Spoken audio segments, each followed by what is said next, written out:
Good morning. তো আবার একটা নতুন ব্লগে তোমাদের স্বাগত জানিয়ে আজকে দিনটা শুরু করছি। আজকে বৃহস্পতিবার।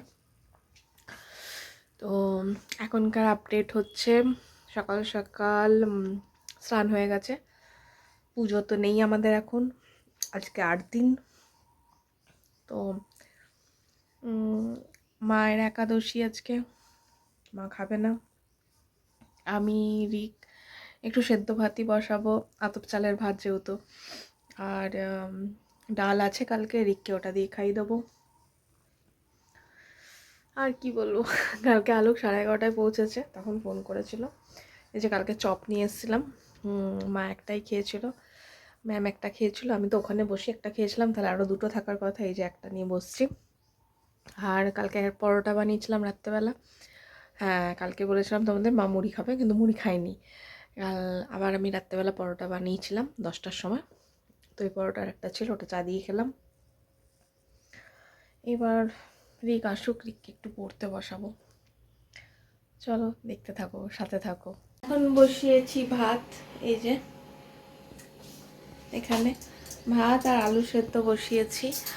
আর আজকে এই দিন, কালকে ওই দিন করলে তখন আর রান্না করতে, মানে পড়লে, মানে ওই দিনগুলো পরে যখন, তখন আর রান্না করতে ইচ্ছা করে না। কিন্তু দেখো, কালকে না, কালকে আমি রান্না করিনি, কালকে মা করেছে।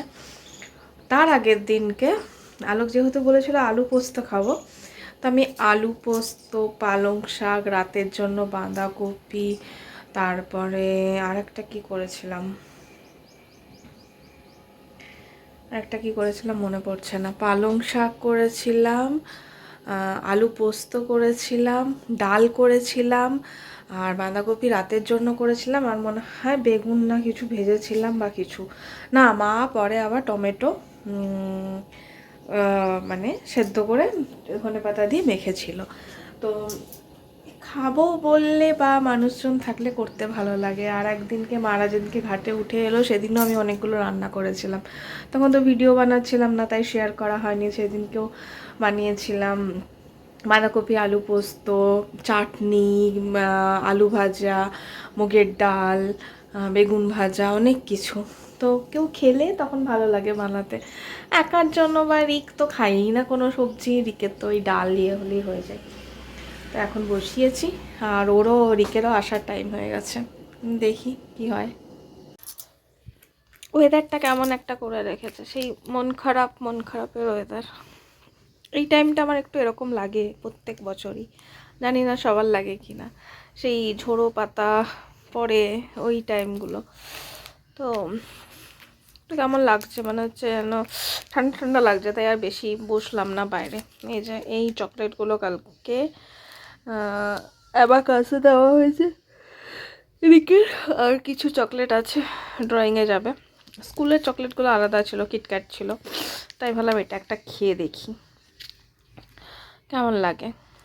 তো ভাত হয়ে গেছে আমার, রিক এই জাস্ট এলো, ওর স্কুলের গল্প শুনলাম খানিকক্ষণ। এখন রিক একটু মোবাইল দেখছে, একটু দেখে নিক, তারপরে ওকে একটু তেল লাগিয়ে আগে খাইয়ে দেবো, খাইয়ে একটু রেস্ট নেবে, তারপরে পড়তে বসাবো।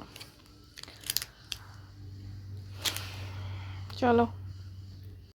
সন্ধ্যাবেলা রিককে পড়াচ্ছিলাম, তারপরে ম্যাম এলো পড়াতে, ম্যাম পড়াচ্ছে, আর আমি এদিকে বসিয়ে দিয়েছি এই যে এখানে আলুর তরকারি, আর করব পরোটা। পূজা ফোন করেছিল, একটু কথা বললাম বৈশাখীর বাড়ি যাওয়ার জন্য। তো এই যে এখন তরকারি রান্না বান্না হোক, তারপরে রিককে আবার পড়তে বসাবো, কারণ সামনে পরীক্ষা, প্রচুর টেনশন। ব্লগটা এন্ড করতে এলাম, ভালো মন্দ মিশিয়ে মোটামুটি গেল। টেনশন আমার সাথেই চলছে রিকের এক্সাম নিয়ে, মানে সিলেবাস এখনও শেষ করতে পারছি না। চলো আজকের মতো এখানেই ব্লগটা এন্ড করছি। গুড নাইট, সবাই ভালো থেকো, দেখা হবে আবার একটা, কালকে ব্লগ দিতে পারবো কিনা জানি না, তাই দেখা হবে একটা নতুন ব্লগে, কোন দিন সেটা জানি না। ব্লগটা তো শেষ করলাম, কিন্তু কিছু ভিডিও তোমাদের সাথে শেয়ার করছি, শুধু ভিডিও নয়, ফটো। শিল্পী পিকনিকে গেছিলো সেইগুলোর। তো দেখতে থাকো।